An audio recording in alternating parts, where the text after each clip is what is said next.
사랑하는 더 넘치는 게 믿음의 가족 여러분, 평안한 아침 되고 있으신가요? 오늘도 말씀으로 하루를 시작하는 새벽 성찬 시간입니다. 우리는 위기를 만나거나 마음이 조급해질 때 하나님보다 앞서 나의 계산과 판단, 또 경험과 돈을 먼저 의지하곤 합니다. 오늘 이사야 30장 1절에서 17절 말씀을 통해서 내 뜻과 자구책을 잠잠히 내려놓고 주님의 도우심을 온전히 신뢰하는 은혜가 있기를 소망합니다. 말씀드린 대로 이사야 30장 1절로 17절 말씀을 먼저 여러분들께서 개인적으로 읽어 주시기를 바랍니다.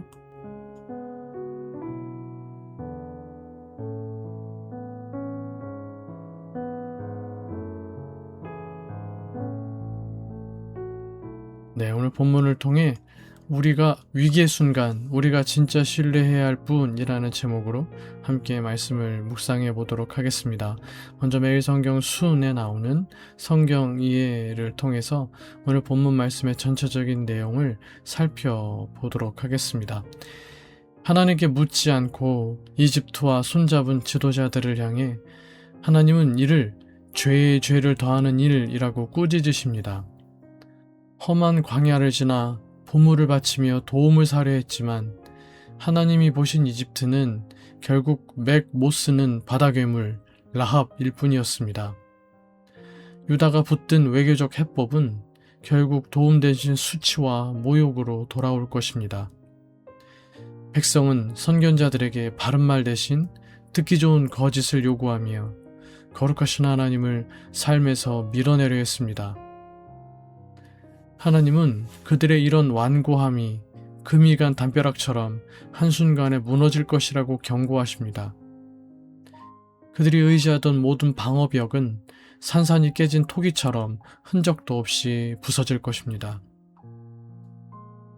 하나님은 돌이켜 잠잠히 신뢰하는 것이 구원과 힘이라고 하셨지만 유다는 끝내 날랜 말을 타고 도망가겠다 말하며 자기 계산을 고집했습니다.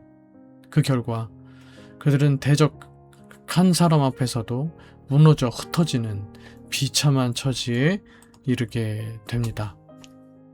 이와 같은 내용의 오늘 본문 말씀을 통해서 먼저 하나님은 어떤 분이신지 하나만 살펴보며 함께 묵상해 보도록 하겠습니다.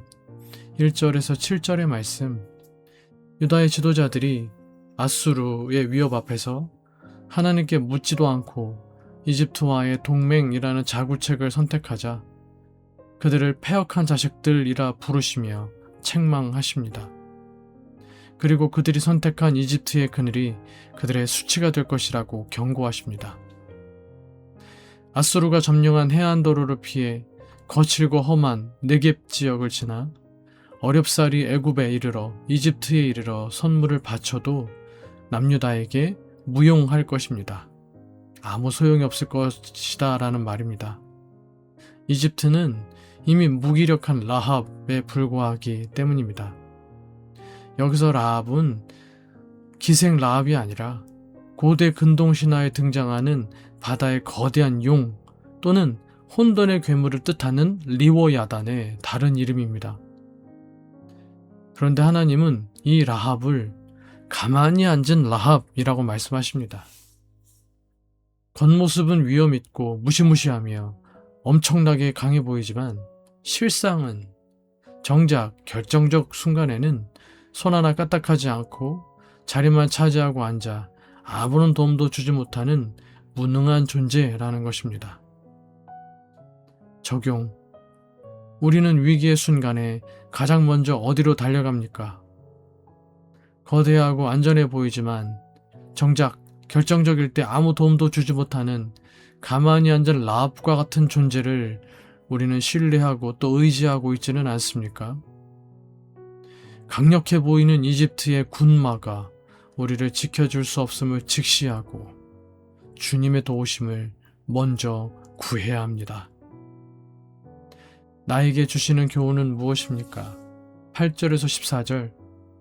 유다 백성은 하나님의 뜻을 전하며 경고하는 선지자들에게 하나님 이야기와 부정적인 심판 이야기는 그만하고 듣기 좋은 격려의 말을 들려달라고 요구합니다.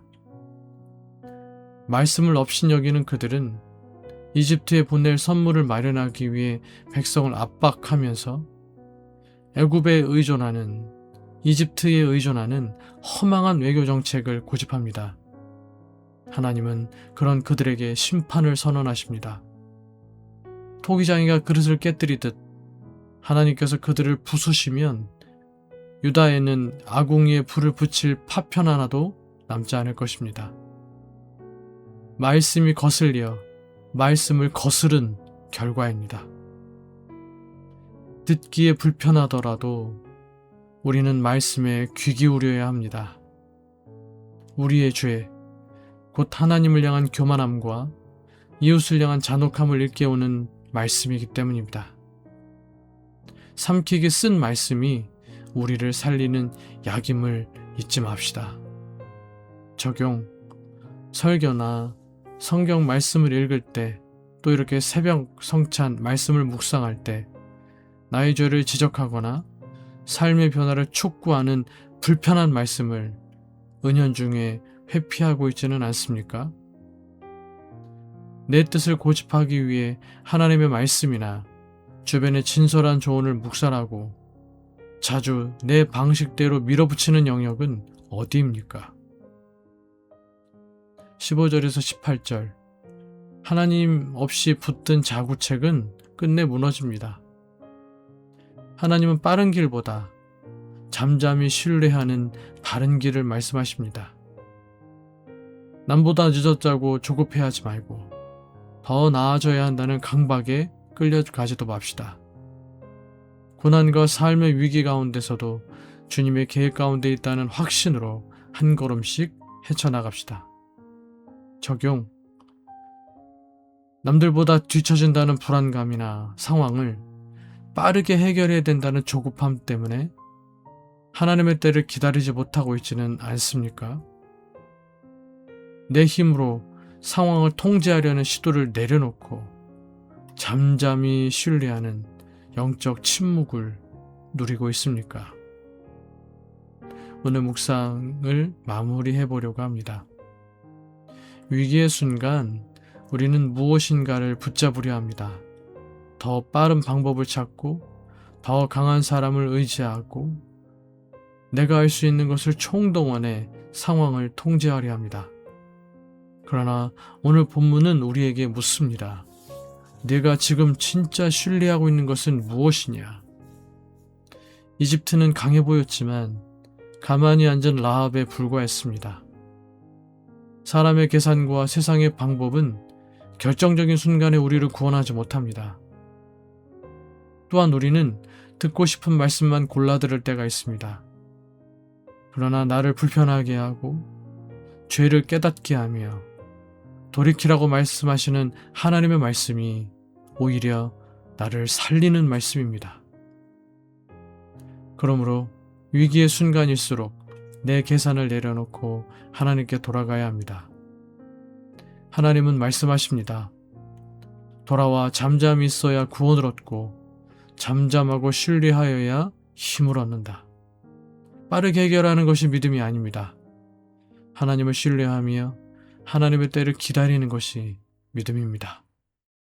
내 고집을 내려놓을 때 비로소 하나님의 일하심이 시작됩니다.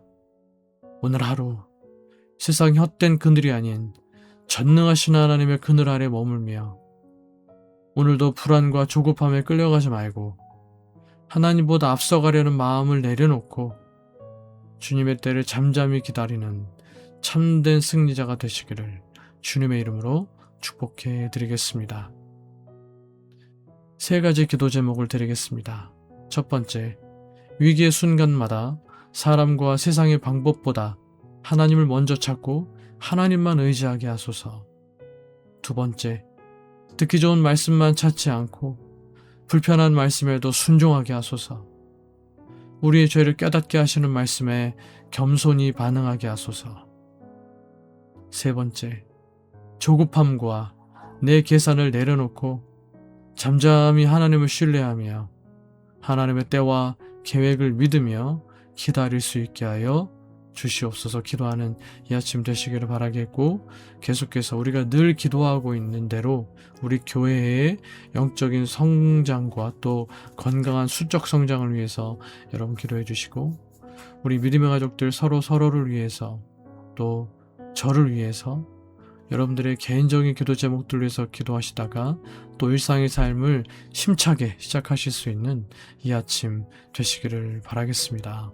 함께 기도하시겠습니다.